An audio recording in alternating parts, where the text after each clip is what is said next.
With the 2020 season almost at its end and the Jets poised to be looking for a new head coach, the fans have spoken. You guys have asked me to talk about Eric Bieniemy, so let's get into it. Let's talk about the good, the bad, and the ugly of the Kansas City Chiefs offensive coordinator. Jets!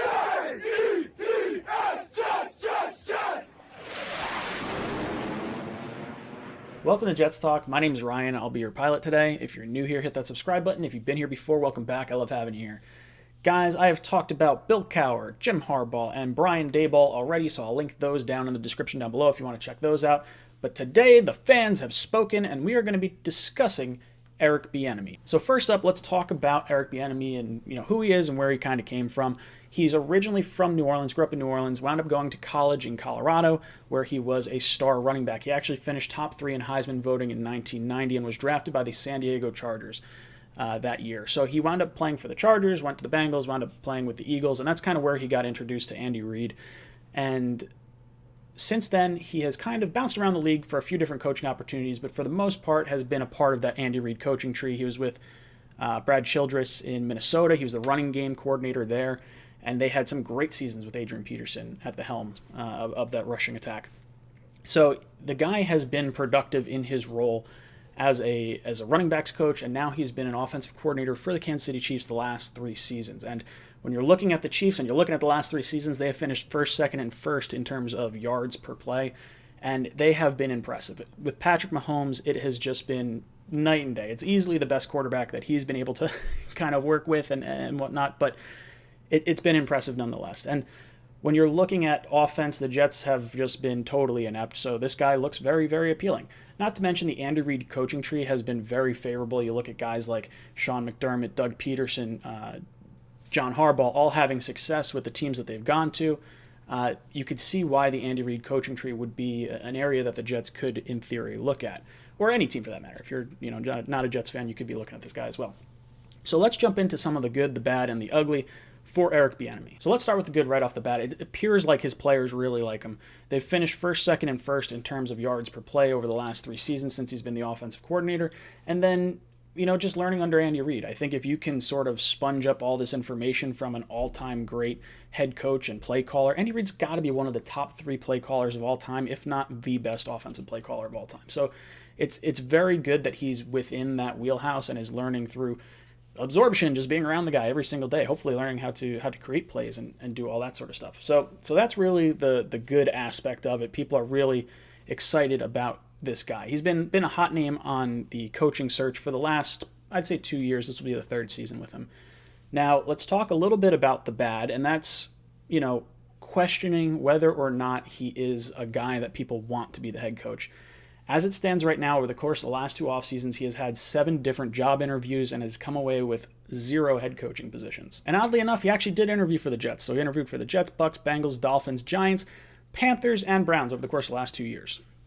So when I'm looking at this, I kind of get a little nervous because I think if you interview that many times, you would think you'd probably have stuck one of these and sort of had it pan out. But is there something that they're kind of seeing that sort of lead you to question why he may not be a head coaching candidate or land a head coaching job? So then we start to look into a little bit more about Andy Reid and his play calling and offensive, knowledge and whatnot.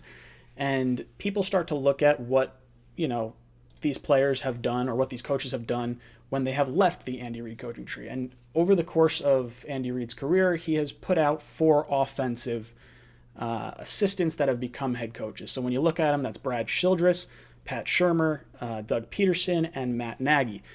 Over the course of those 17 seasons as the head coaches, following their offensive coordinator stints, they have produced 8 top half of the league offenses, so 8 of those 17. So almost about half the time you get a top half of the league offense.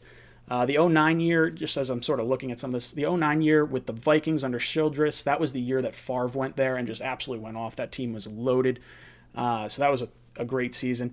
And then I believe that the 9th overall with Matt Nagy in 2018, I'm pretty sure the Bears had the weakest strength of schedule that year. So there's little things that you could probably pick apart in some of this, but overall you're getting sort of middling results from the offensive coaches that have left to go on to be head coaches. So that brings me back to Bieniemy and him being the running backs coach, and why I think that may not necessarily be the best thing, because the Jets at least are looking for a quarterback or are trying to help develop Sam Darnold after what happened to him with Adam Gase and the regression there that we've seen. So is Eric Bieniemy the guy that is going to come in here and fix our quarterback situation? I don't know.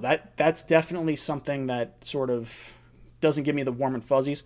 And then I guess we'll go into a little bit of the ugly here, and I want to take this with a grain of salt because there's two sides to every story, and there's very much some reasoning for why some of this happened that I think Bieniemy was done wrong by, and I also think that there's also something to be said for, as things sort of start piling up, you start to question the judgment of certain individuals. So let's jump into that. I'll just rattle it off. I'll leave the two links to the articles that I did use down below in the description, so definitely check those out to get a little bit more of a wider scope as to what these incidences sort of pertain to. But here's what we had. As a player, he was charged with disorderly conduct. This one I don't think is really on him. Some guy called him the N-bomb, and rightfully so, he went off.